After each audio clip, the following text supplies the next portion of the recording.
everybody! Welcome back to my channel.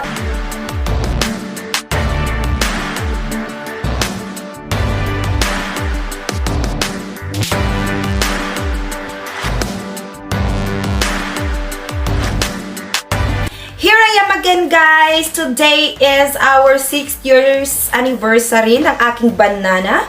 At dahil dyan, magluluto ako ng lechon belly. Pero guys, hindi po ako nag-iisa. Nandito po, may mga katulong ako. At i-introduce ko sa inyo, example, ang aking husband. Ayan, nagre-ready na siya sa meat. Ayan. Tinatanggal niya yung mga exceeding fats sa aming meat na gagawing lechon belly. Ayan, ito po siya, tinanggal niya. Kasi sabi niya, hindi daw maganda sa lechon belly yan. I don't know. Hindi po ako expert. Say hi! Hi! What are you doing, Dong? Can I disturb you? Cutting fit. Okay. So, ayan, tinatanggal niya yung yung mga puti-puti kasi ayaw daw niyang may mga ganyan. And of course, guys, ang aking sister nagre-ready ng ating for our ingredients. Ano yung ingredients natin for our lechon belly? Garlic, ginger, and lemongrass for later. Yes. And dagdagan natin yan ng red onion mamaya. Pwede rin white onion. At syempre, guys, much better. lagyan din natin yan mamaya ng dahon ng sibuyas. Maganda din yan ilagay. Yan. So, ayan na, busy na sila.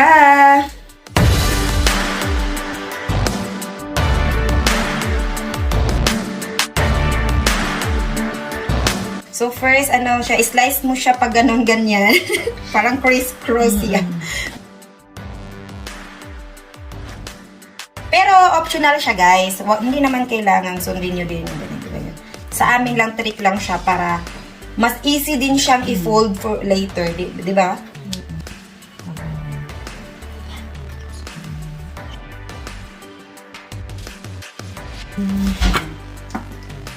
Tapos, lagyan natin siya ng Salt.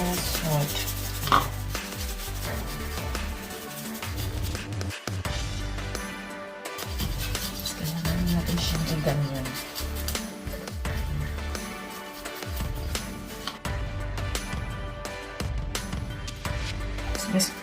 Gusto ko siya mas maraming garlic powder.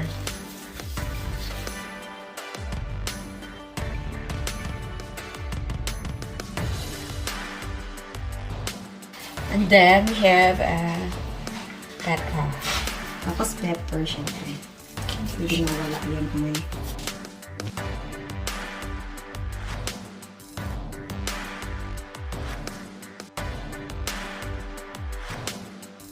Ayan, kami guys, minced garlic. So, inano ko talaga siya kasi gusto ko ganito. Pero pwede namang chop-chopin nyo lang ng super liit pag Pero mas bet ko kasi siya yung ganito, i-mince mo talaga siya ng pong. I mean, ano bang tawag nito? Ito yung ginamit ko. Ang tawag dyan. Gudgurin mo lang siya. Gudgurin mo lang siya. Tapos, ayan. Tapos ipasok mo siya dito sa mga sa mga butas-butas niya, i-ano mo siya. Ayan, pasok-pasok lang dyan. Para talagang manunuot yung sarap. This is...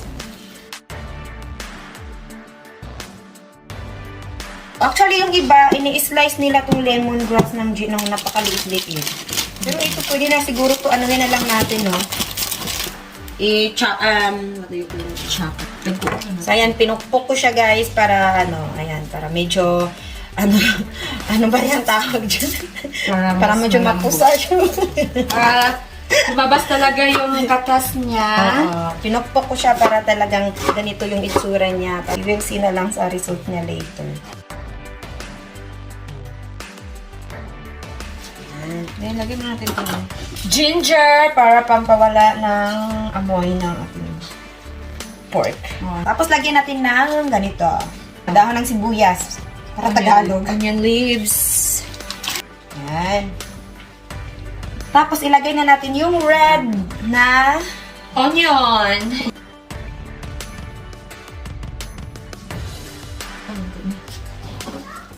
Dagdag lang kami ng garlic kasi paborito. Hindi, ginuguran dito.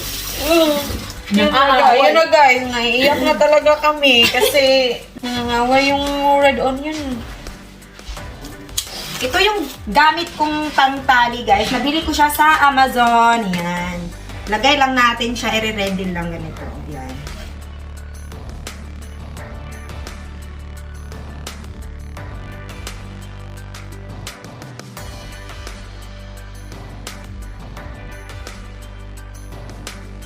Yan na.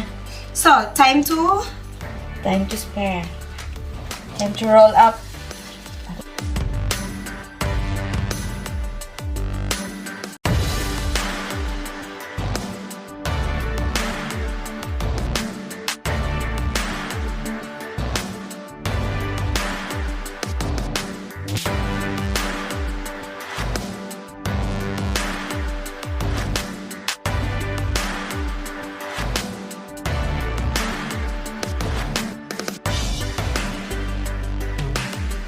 So, and it looks like that.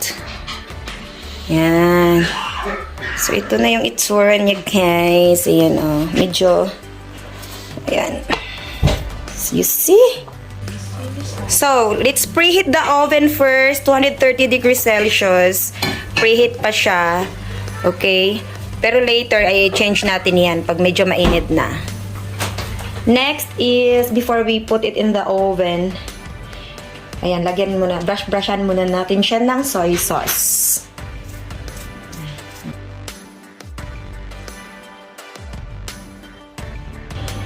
So guys, ayan, na-preheat na namin yung oven and then try na natin siya sa low heat for 1.5 hour. So we're going to put the lechon belly inside, 450 degrees. Okay. Ayan.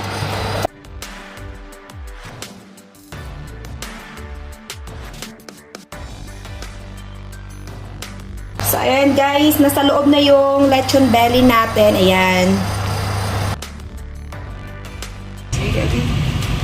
So guys, after 30 minutes, ayan, nilabas namin siya sa oven. Ito na yung itsura niya kasi gusto namin siyang pahiran ulit ng soy sauce. Ayan. So, after 30 minutes, yan yung itsura niya. Unti-unti na siyang naluluto. Ayan. So, after this, pasok natin siya ulit at check natin ulit ng 30 minutes. Ayan. Ayan guys, in-adjust na namin siya sa medium heat, 180 degrees Celsius.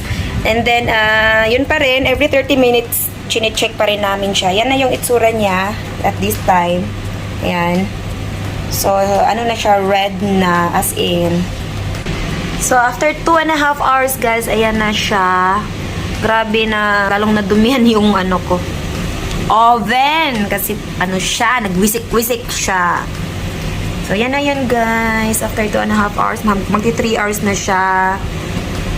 Naka-low to medium heat lang siya lagi.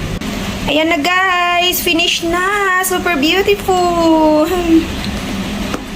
Yan, super crispy. Oh, diba? Oh, I can't wait. Yummy, yummy. So, ayan na nga, guys. Tapos na. Ayan, ready na! Super ready! Hi!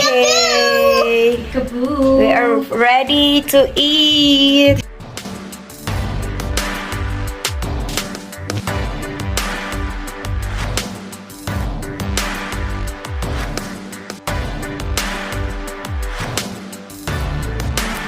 So, ayan guys, ito na tong pinakahihintay nating moment. My God, ang tikiman moment guys, ang aking pinaka-favorite na moment talaga.